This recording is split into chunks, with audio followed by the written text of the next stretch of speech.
I used to work as a pizza delivery girl at Domino's. It was an extremely stressful job. During my deliveries, I often came across strange and unsettling people, but there was one incident that still haunts me to this day. Even now, I can't understand whether what happened that night was real or just a nightmare.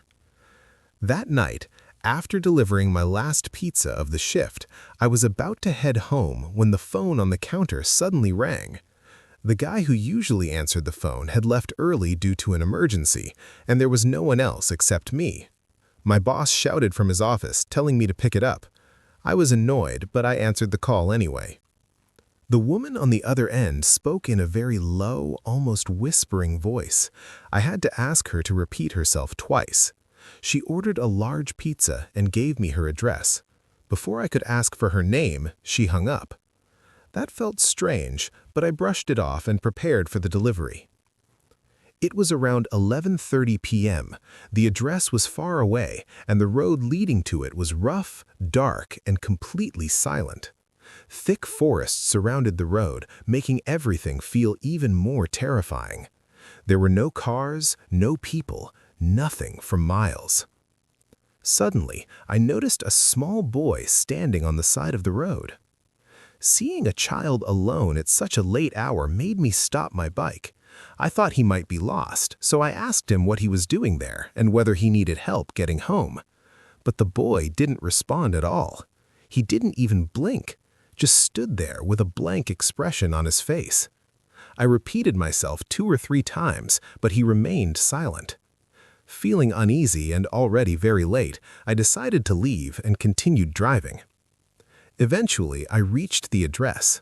The house looked abandoned. It was dark and silent, with no lights on anywhere. A strange sense of fear crept over me.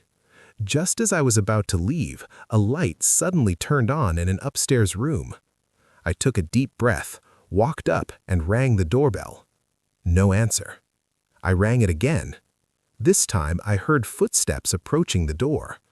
When the door opened, my heart almost stopped. It was the same boy I had seen on the road, the same blank face, the same empty stare.